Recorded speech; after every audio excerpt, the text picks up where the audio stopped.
বহু অপেক্ষাৰ অন্তত আজি মেট্ৰিকৰ ফলাফল ঘোষণা কৰা হৈছে আৰু এই মুহূৰ্তত জনাব বিচাৰিছোঁ যে গুৱাহাটী মহানগৰী কামৰূপ মেট্ৰৰ অসম জাতীয় বিদ্যালয়ৰ নুনমাটি অসম জাতীয় বিদ্যালয়ৰ যি ষ্টুডেণ্ট আচলতে ছাত্ৰ এগৰাকী দ্বিতীয় স্থান দখল কৰিবলৈ সক্ষম হৈছে। তেওঁৰ নাম হৈছে সপ্তৰ্ষি বৰদলৈ। যিহেতু আমাৰ ওচৰত তেওঁ উপস্থিত আছে, লগতে আমি কিছু দৃশ্যাংশ দেখুৱাবলৈ চেষ্টা কৰিছোঁ। আপোনালোকে নিশ্চয়কৈ দেখিছে, খুব সুন্দৰ এক মুহূৰ্ত বুলি ক'ব লাগিব। এক উৎসাহ উদ্দীপনাৰ মাজতে এই সপ্তৰ্ষি বৰদলৈ যি তেওঁ এতিয়া দ্বিতীয় স্থান দখল কৰিবলৈ সক্ষম হৈছে। আমি তেওঁলোকৰ লগত কথা পাতিবলৈ চেষ্টা কৰিম। পোনপ্ৰথমে তোমাক অভিনন্দন জ্ঞাপন কৰিছোঁ। ধন্যবাদ। খুব সুন্দৰ ৰিজাল্ট বুলি ক'ব লাগিব। কেনেকুৱা লাগিছে এতিয়া? হয়, খুব ভাল লাগিছে আৰু এই ক্ষেত্ৰত মই মোৰ শিক্ষাগুৰুসকলক আৰু লগতে মা দেউতাক ধন্যবাদ জ্ঞাপন কৰিব খোজোঁ। কেনেকুৱা ধৰণৰ পঢ়া শুনা কৰিছে বা কিমান ঘণ্টাকৈ পঢ়া শুনা কৰিছা? হয়, মই ঘণ্টা হিচাপত কৰা নাছিলোঁ। মই নিয়মিতভাৱে অধ্যয়ন কৰিবলৈ যত্ন কৰিছিলোঁ। বিদ্যালয়ত যিখিনি পঢ়ুৱাই সেইখিনি নিয়মিতভাৱে অধ্যয়ন কৰিবলৈ চেষ্টা কৰিছিলোঁ। বিশেষকৈ মই বিশেষকৈ মেট্ৰিকৰ আগৰ পৰ্যায়ত ভালকৈ পঢ়িবলৈ বা ভালদৰে খৰচি মাৰি পঢ়িবলৈ যত্ন কৰিছিলোঁ।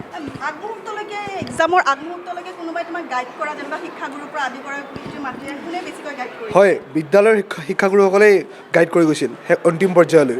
কিমান তোমাৰ মুঠ কিমান শতাংশ লাভ কৰিছা? হয়, মই 98.33% লাভ কৰিবলৈ সক্ষম হৈছোঁ।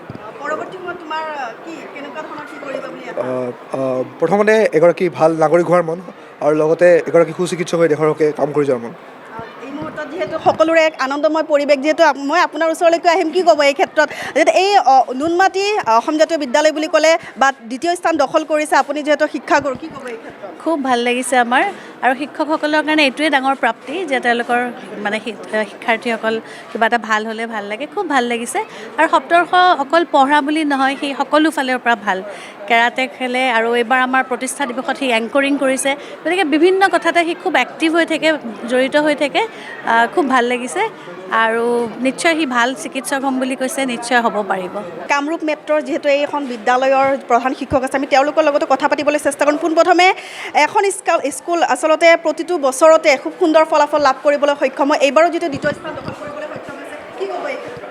সঁচাকৈয়ে আজি এইবাৰৰ ফলাফলটোৱে আমাৰ কাৰণে খুব উৎসাহজনক। আমাক উৎসাহিত কৰিছে, সাহস দিছে আৰু ভৱিষ্যতে ভালদৰে কাম কৰাৰ কাৰণে আমি আশা কৰি আছিলোঁ। কাৰণ সপ্তৰ্ষৰ লগতে আৰু 4-5গৰাকী শিক্ষাৰ্থী আছিল, খুব ছিনচিয়াৰ, খুব ভাল। তেওঁলোকে অতি সুন্দৰভাৱে নিজৰ দায়িত্ববিলাক কৰি আছিল আৰু আমাৰ যিবিলাক আভ্যন্তৰীণ পৰীক্ষা আছিল সেই পৰীক্ষাসমূহতো তেওঁলোকে ভাল ফল দেখুৱাইছিল। আৰু এইবাৰ যোৱা বছৰৰ আগৰ বছৰৰ পৰা এছেবৰ ফালৰ পৰা পৰীক্ষা পদ্ধতিটো বাৰুকৈ সলনি কৰিছে। কনচেপ্ট বেছ কুৱেশ্যনৰ ওপৰত দিছে, পেটাৰ্নেই সলনি হৈ গৈছে, সম্পূৰ্ণ পেটাৰ্ণ। এই পৰিৱৰ্তিত পৰীক্ষা ব্যৱস্থাটোত আমি ল'ৰা ছোৱালীখিনিক আগবঢ়াই নিবলৈ চেষ্টা কৰিছিলোঁ আৰু আমি আমাৰ বিদ্যালয়ৰ ফালৰ পৰা যথেষ্ট সংখ্যক প্ৰতিটো বিষয়ৰ প্ৰতিটো চেপ্টাৰৰে MCQ আমি তেওঁলোকক ইয়াতে আমি উলিয়াই আমি স্কুলতে প্ৰিণ্ট আউট কৰি প্ৰতিজন শিক্ষাৰ্থীকে আমি ছেট দি দিছিলোঁ, সেইবিলাক কৰাইছিলোঁ।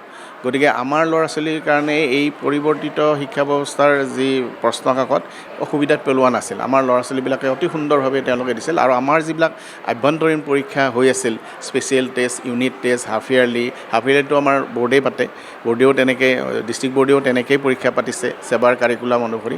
গতিকে তেওঁলোকৰ এটা ভাল অনুশীলন হৈ আছে আৰু সেইকাৰণে তেওঁলোকৰ কাৰণে হাইস্কুল শিক্ষান্ত পৰীক্ষাটো অসুবিধা হোৱা নাছিল, ভাল ফল দেখাইছে। আৰু তাৰে ভিতৰত গোটেই ৰাজ্যখনৰ ভিতৰত দ্বিতীয় স্থান পোৱাটো সঁচাকৈ আমাৰ কাৰণে খুব উৎসাহজনক। আমি সাহসী হৈছোঁ পৰৱৰ্তী বৰ্ষবোৰতো এনেদৰে কাম কৰি যোৱাৰ কাৰণে। আৰু এটা কথা ইয়াৰ মাজতে উল্লেখ কৰিব বিচাৰিছোঁ, যিহেতু স্কুলৰ আচলতে যি জাৰ্ণিটো থাকে, তেওঁ প্ৰতিটো সময়তে বা মেক্সিমাম ঘণ্টা তেওঁ স্কুলতে কটাবলগীয়া হৈছিল। তেওঁ আচলতে কেনেকুৱা ধৰণৰ ষ্টুডেণ্ট আছিল? তেওঁ ভাল আছিল। তেওঁ অকল পঢ়া শুনাতেই নহয়, তেওঁ ভাল খেলেও তেওঁ, আৰু লগতে তেওঁ তাৰমানে অকণমান অন্য এক্টিভিটিছ, ধৰক আমাৰ সভা সমিতিয়ে তেওঁ এংকৰিং কৰিছিল, খুব ভাল এংকৰিং কৰিছিল। এতিয়া তেওঁৰ তাৰিখে আমাৰ জানুৱাৰীৰ 1 তাৰিখে আমাৰ প্ৰতিষ্ঠা দিৱস, তেওঁৰ পৰীক্ষা তাত কিছুদিন পিছতে তেওঁৰ ফাইনেল পৰীক্ষা হ'ব। যে 1 তাৰিখে আমাৰ এটা ডাঙৰ অনুষ্ঠান হয় বিদ্যালয়ৰ প্ৰতিষ্ঠা দিৱস, তাত তেওঁ এংকৰিং কৰি গৈছিল। তেনেকুৱা সভা সমিতিবিলাক চলাই তেওঁ। গতিকে খুব স্কুৱেৰ, অকল যে পঢ়াতেই ব্যস্ত থাকে তেনেকুৱা নাছিল, তেওঁ অন্য ধৰণে খুব স্কুৱেৰ। আৰু তেওঁ ভাল এটা তেওঁৰ তেওঁৰ কোৱালিটি আছে যে নেতৃত্ব দিব পৰা কোৱালিটি তেওঁৰ গাত আছিল। তেওঁ ল'ৰা ছোৱালীক চম্ভালিব পাৰে, পৰিস্থিতি চম্ভালিব পাৰে, তেনেকুৱা ভাল খুব মেচিয়ৰ্ড ল'ৰা আৰু তেওঁ এজন পৰিব। আহিব লগা দিনৰ কাৰণে তেওঁক কেনেদৰে শুভেচ্ছা জ্ঞাপন কৰিব? নিশ্চয় মই এতিয়া বিচাৰিম তেওঁৰ যি লক্ষ্য তেওঁ খুব ভাল ধৰণে আৰু কষ্ট কৰক আচলতে মেট্ৰিকৰ ফলাফলটো এটা পৰ্যায় ঠিকেই কিন্তু ল'ৰা ছোৱালীবিলাকৰ মূল গোটেই জীৱনৰ দিশটো নিৰ্ণয় কৰে উচ্চতৰ মাধ্যমিক 2 বছৰত তেওঁলোকে কেনেকুৱা ৰিজাল্ট কৰিব আৰু পৰৱৰ্তী সেই বৰ্ষ 2টাৰ পিছত তেওঁলোকে ৰাষ্ট্ৰীয় পৰ্যায়ৰ বিভিন্ন বাছনি পৰীক্ষাত অৱতীৰ্ণ হ'ব লাগিব যিয়েই নপঢ়ক জেনেৰেল পঢ়ক বা কোনো টেকনিকেল লাইন পঢ়ক তাৰ কাৰণে এতিয়াৰ পৰাই প্ৰস্তুতি চলাওক আজিৰ ৰিজাল্টটোৱে তেওঁক নিশ্চয় বহুত উৎসাহিত কৰিছে কিন্তু সেই উৎসাহেৰেই তেওঁ আগবাঢ়ি যাওক আৰু তেওঁৰ যি লক্ষ্য আছে সেই লক্ষ্যত তেওঁ উপনীত হওক কিন্তু কষ্ট কৰিব লাগিব কষ্ট কৰিবই লাগিব তাৰ বিকল্প নাই ধন্যবাদ যিহেতু এনেদৰে আমি যিহেতু তেওঁৰ প্ৰধান শিক্ষকৰ লগত কথা পাতিবলৈ চেষ্টা কৰিছোঁ পোনপ্ৰথমে আমি ইয়াৰে যি পৰিৱেশ আচলতে এই স্কুলখন কামৰূপ মেট্ৰৰ প্ৰথমটো এয়া স্কুল য'ত মানে প্ৰতিটো বছৰতে ভাল ফল দেখুৱাবলৈ সক্ষম হয় আৰু আমি আপোনালোকক দেখুৱাবলৈ চেষ্টা কৰিছোঁ এইপিনে দেখিছে আচলতে আজিৰ বহু প্ৰত্যাশিত যি আচলতে ফলাফল খুব সুন্দৰ এক ফলাফল বুলি ক'ব লাগিব আৰু এই ফলাফলত আচলতে এই স্কুলখন যিহেতু দ্বিতীয় স্থান দখল কৰিবলৈ সক্ষম হৈছে খুব সুন্দৰ বুলি ক'ব লাগিব লগতে গৌৰৱ কঢ়িয়াই আনিবলৈ সক্ষম হৈছে শতকৰা 98.33% নম্বৰ লাভ কৰি সপ্তৰ্ষ বৰ্ডলৈ এই সফলতা লাভ কৰিবলৈ সক্ষম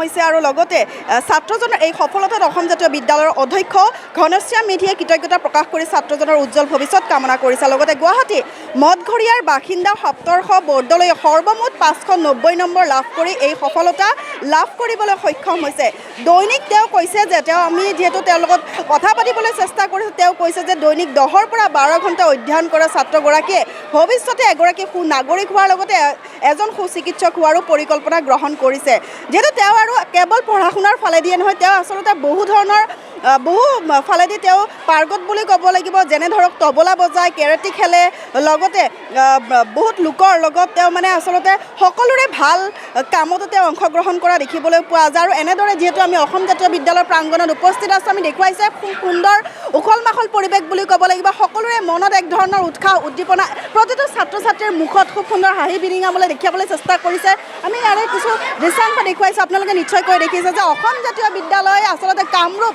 মহানগৰৰ এইখন বিদ্যালয়ত ৰাজ্যৰ ভিতৰত দ্বিতীয় স্থান দখল কৰিবলৈ সক্ষম হৈছে সপ্তৰ্ষ বৰ্ডলৈ আৰু তেওঁৰ সুভৱিষ্যত কামনা কৰিছোঁ লগতে যিহেতু তেওঁ উল্লেখ কৰিছে যে তেওঁ আচলতে অনাগত দিনত বা ভৱিষ্যতলৈকে তেওঁ সুনাগৰিকৰ লগতে সুচিকিৎসক হ'ব আমিও আশা কৰিছোঁ বা আমিও মংগল কামনা কৰিছোঁ যে পৰৱৰ্তী সময়ত তেওঁৰ যিটো আশা মনোকামনা সকলো সম্ভৱ হৈ উঠে চাই থাকিব এই ক্ষেত্ৰত এনি ভাৰত 24